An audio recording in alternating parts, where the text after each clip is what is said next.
Hello again. We've got back from the hill climbs. There's another hill climb today, but I can't do 4 days in a row. It's just too much. We've got the issues now to sort out. When I was trying to start it, there was smoke coming out the vents in the bonnet, and it was like kicking back. It was like it wasn't getting full power. So someone was watching, and they said smoke was coming out the alternator. I've noticed it's got 2 wires coming out, 2 big thick wires coming out of it, so I'll have to investigate a bit more and see where they go and what's happening. Because normally you just get one from the starter motor that joins the alternator all the way around and goes back to the battery. So I'll have a look into it and see what we can find. Well, we're under the dash now, and we've got the big power lead coming from the battery feeding this terminal, and then we've got one coming off that and going down to the starter motor, I presume, and then another one coming off that which is feeding this terminal here, and then we've got a small wire that comes off and goes to, no idea where it goes to.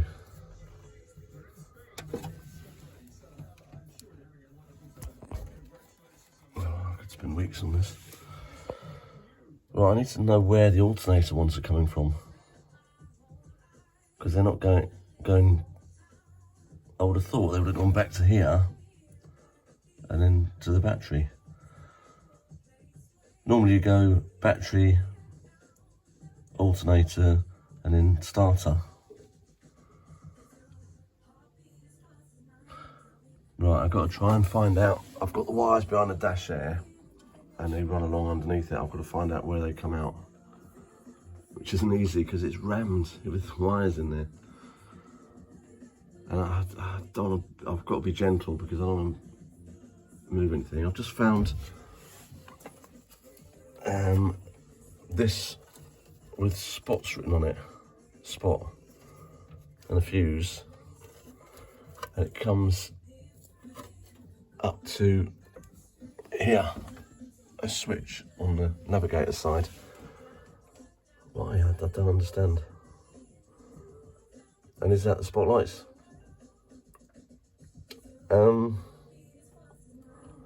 It might be worth working from the front of the spotlights and then pulling it back, taking it out, and then starting again. Find the feed from the car spotlight feed, which might be in here. Anyway, right, let's find these alternator cables. Right, the 2 alternator wires go all the way back to the buzzboard under the dash, which is fed by, there's these 2 wires that they go all the way back, joined together. They've got the same crimp, so I presume they've done it because they needed a thicker wire. But then where it touches the bell board, it's got one of these cables going to the feed from the battery. So it's doubled all the way, and then it goes onto a single one, so that's not very good. And this looks like there's hardly anything left. It's all broken. So I would say, it doesn't look like that's charred or anything.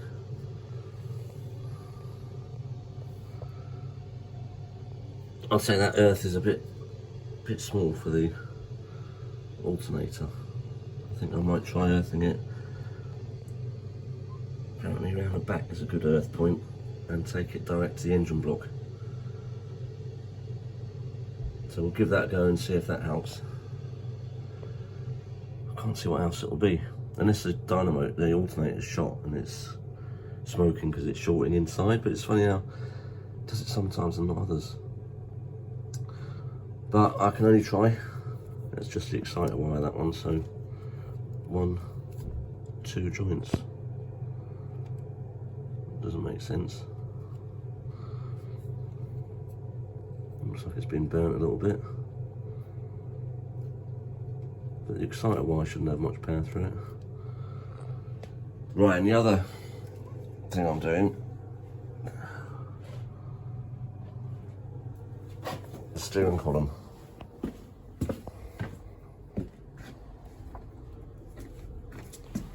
Right, the steering column's all disconnected now. So there's nothing holding it up, just the bolts going through the bulkhead. So I think I've got to loosen those because that's a bit restricted. I might have to put spacers on or something, or turn it upside down, or because the standard ones, I'm sure they bolt. The column comes through about here. It's quite close to the dash. I might have a look because I don't know much about escorts. So I've got to cut a bit of this away to allow the motor to go up more, and that way I'll get the steering wheel up more, get it into a better position. And once I got that done, then I work the seating position out from that. The intercom's not working. We tried it over the weekend. Someone else had a helmet, we plugged it in and it's just flashing, it wasn't doing anything. So I've got to look into that and find out why that's not working. It looks like a posh one with loads of buttons and Bluetooth and things. So I might have to Google the instructions. Oh, and my throttle pedal was mentioned yesterday. The other people with escorts was saying that their pedals only move very slightly, whereas mine's got the full movement until it hits the inner wheel arch. So, I mean, it is a bit high, but that's how much travel it needs to give it full throttle. I might have to look at where the cable goes in, see if I can change it and get it to work a bit quicker, then I can put a stop on it. But I could do with it being a little bit lower, so it's in line with the other pedals. Right, this is an earth that was on the alternator, and it's got not many wires left holding it together. So it doesn't look melted, a little bit maybe. But it doesn't look like that's where the smoke came from. And I would have thought that went from here to where the bolt goes through here. So you would have thought this would have earthed it as well. Unless it wouldn't go through a tie rod, a track rod end. Right, so I'm using this sticker wire. I'm going to make an earth for that, and then I'll put another one to somewhere else on the block. So we'll have 2 earths from the alternator. See if that helps. I've been offered a proper race alternator,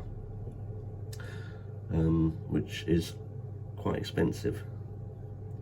So it'd be nice to get this one going. And last thing I want though is an intermittent smoke. So I don't want it to start smoking when I've started a rally.